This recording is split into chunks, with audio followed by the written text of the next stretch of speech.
Hey guys, this is Mel, and I'm here to talk about The Flash, episode 318, titled Abra Kadabra, which premiered Tuesday, March 28, 2017 on the CW. I'm recording on April 10th, so it's been roughly 2 weeks since the episode aired, though. But aside from that, huge spoiler alert, guys. If you haven't seen the episode already, go do so first, then come back and see what I have to say about the episode. We are currently 2/3 of the way through the 3-week hiatus. But aside from that, let's start with the 10-minute clock. And let's begin with what happened in this episode. So timeline-wise, to be honest, I don't really remember them referencing a time of how long it's been for certain things, though. So we'll just leave it at an unknown. The episode reminder, though, is that we meet a magician from the future, who is our villain for the episode, and it is Abra Kadabra from the 64th century, and he claims to be another one of the Flash's enemies from the future. He likes to give off this facade that it's magic, but then Gypsy reports that he's actually infused future tech with himself in some way to make it look like it's magic he's producing instead of it actually being futuristic science, I guess you could say. So, breakdowns for storyline, I found two. First one deals with capturing Abra Kadabra, and the second one deals with Caitlin's operation. Reason why it's a second storyline in itself and not like a side plot having to be dealt with Abra Kadabra, I'll explain in a moment though. But the first storyline with capturing Abra Kadabra, we see him trying to bargain his freedom for the fact that he knows the identity of Savitar. He tries to use it against Barry to grant his freedom, but ultimately he is captured and taken by Gypsy to Earth 19, where he would be standing trial for the death sentence from the sounds of it. Now, second storyline deals with Caitlin's operation. Caitlin needs an operation because during an altercation with Abra Kadabra, she managed to get I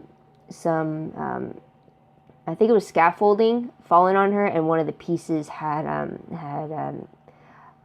impaled her in the stomach, which resulted in her needing an operation by her, pretty much.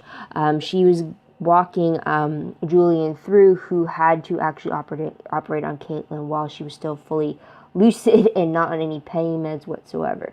So there's that. It's another storyline because at the very end of the episode, which goes into the last moments, is that we see Caitlin flatlining, only to have Killer Frost break free when Julian rips her necklace off of her, because the metahuman power she's suppressing would enable Caitlin to live, but in doing so, it released the quote-unquote evil metahuman within.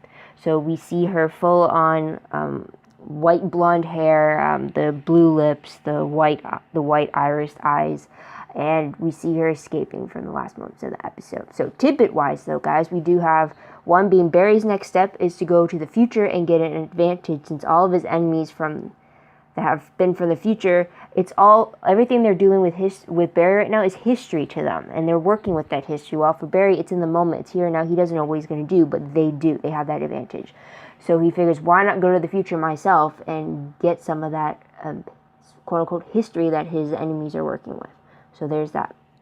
Also, we learn a fun tidbit in this episode was that HR loves lime jello, while Caitlin doesn't. She prefers strawberry. We see a whole little scene between her, Cisco, and HR about it. We also make reference to the fact that HR has been absent for the last 2 days, which made Cisco worry, so we at least know that the episode spans over 2 days. I think so there's something like that. Makes you wonder where he was for the last 2 days, since he's usually hauled up at Star Labs. But anyways, we also see Julian had ordered opera tickets for him and Caitlin before their argument, which he brought up before Caitlin needed to be operated on. And then we also find Cecile being told about the engagement between Barry and Iris, and finding out that Barry and Joe can sing. So there's that. What was the most shocking moment of the episode? I think for me it has to be when Killer Frost reawakened. I mean, it should have been suspicious that we got to see a little fun moment with Caitlin getting getting waited on while she's in recovery. Should have figured we wouldn't see a happy moment like that without some twist to it, in which that was the fact that she flatlined and that Killer Frost was emerged. So I guess that is one of the headlines they now that they have now granted, I guess you could say. Moving on, though, the top 3 favorite moments of the episode. First one, I have to say, stopping Abra Kadabra from traveling back to the future. I like how it was a team effort, how they were coordinating with each other and using all that they had to stop him from traveling back to the 64th century, which was his mission the whole time, was to gather all the parts he needed to create a time machine to send him forward, similar to what Abra Kadabra was trying to do in the season 1 finale. So there's that. Another favorite of mine has to be Caitlyn's operation, not only because it was great to see Caitlyn in her element while also being vulnerable at the same time. It truly showed her strength that she was able to stay awake throughout such a painful process. And also it was great to see just how worried the team was that one of their own was in such a dire situation. It was really great to see the trust that she had in them, the trust she had in Julian, and how freaked out he was over the fact of messing up and hurting Caitlyn in any way. So it was really great to see that. The third favorite moment I had was in the last moments of the episode, and that was between Caitlyn and Cisco. It was great.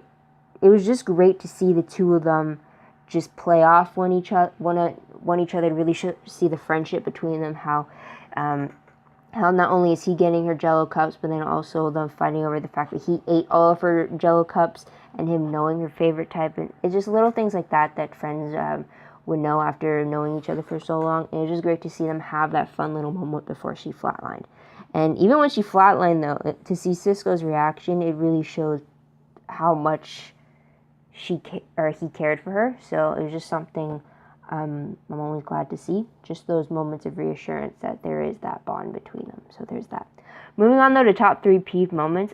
First one I had was the fact that Abra Kadabra's main motivation was to find a way back home.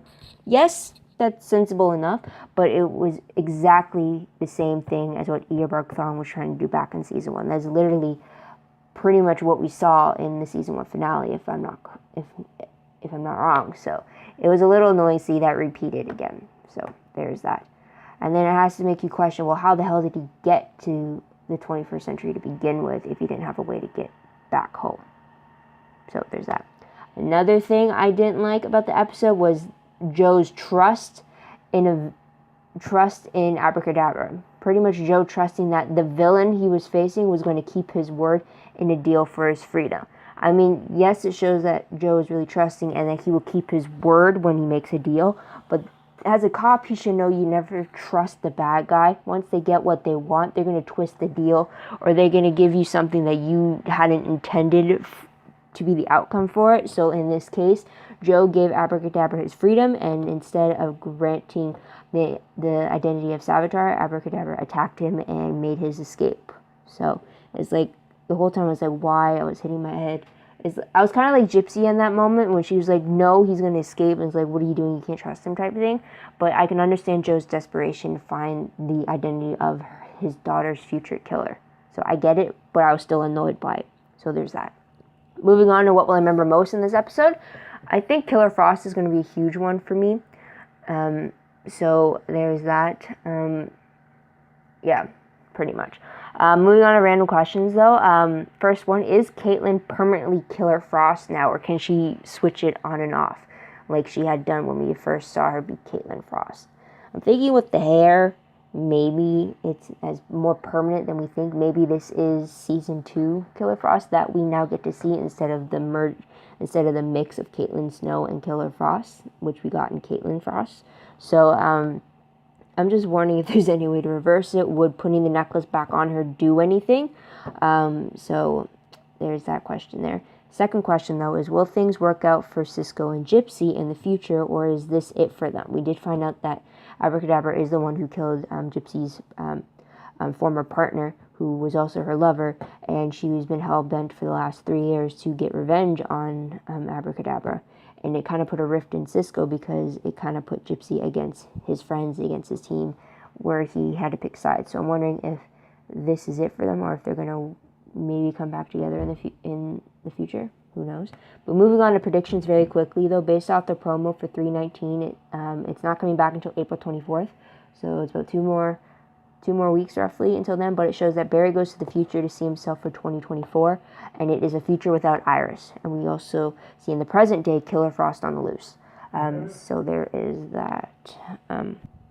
Alright, so because it's just under 2 weeks, or just about 2 weeks, they did release the synopsis for 319, and it reads that that Barry travels to the future to save Iris. Barry travels to the future to find out Savitar's still unknown identity in the hopes of saving Iris. Upon his arrival in 2024, Barry encounters future versions of his Team Flash friends who, following the death of Iris, have become very different people. There's the timer. Profoundly impacted by their showdown with Savitar. It will be up to Barry to infuse a sense of hope back into the team as he proves to be the hero his future friends have been waiting for. Meanwhile, back in 2017, the hunt for Killer Frost continues, and this episode is also directed by Tom Cavanaugh, aka HR, Dr. Wells. So there is that. Aside from that, though, I don't really have any predictions. There's a lot of theories about who Savitar could be swirling around on YouTube. I haven't. Only the thumbnails are pretty much telling me who everyone thinks it is. I'm still not convinced, and I'm not going to mention it just yet because I have no proof whatsoever in what I saw in this show so far. So maybe we'll get more answers after we go to the future with Barry in the upcoming episode. But there's that. I'm excited to see Killer Frost, or this version of her, and see just how far gone Caitlin is, or if there's ever a way to get Caitlin back, even if it is to Killer Frost. And if she's any way connected to Savitar. That's another thing, too. And then I'm just excited to see what the future of 2024 has in store for Barry. Not to see what a future is without Iris, but this is also the year where Barry was supposed to have vanished. So from the future article that Abra Kadabra had brought back with him in season 1, it stated 2024. And maybe this is the reason why the Flash disappears. And because of this new changed future, maybe it's because Iris died. That's why the Flash retired. So I guess we'll have to wait and see to find out about that. But otherwise, that's about it, guys. So what do you guys think of the episode? What do you guys like about it? What do you think is going to happen next? Let me know in the comments down below. I'd love to hear your own thoughts, theories, predictions about what you think is going to happen next. Also, don't forget to like this video, subscribe to my channel, and check out my other videos if you haven't done so already. If you want, check out my Tumblr page. The link for that is down below. I read blog promos, web clips, quotes, gifs, synopses, news, all that good stuff, all found in one place. So go check that out and follow me there if you like. It's a little, I'm a little behind on that, but I'm catching up slowly on it. But otherwise, check out my WordPress account. The link for that is also down below. Everything I do online is connected to WordPress. It's a little more organized over there, but it is a work in progress, so keep that in mind. But I hope you follow me there. And that is about it. So thank you so much for tuning in. I hope you can come back in a few weeks to see what to say about the next episode. But until then, guys, this is Mel. Wish you all a great day, great week, wherever you are. Bye for now.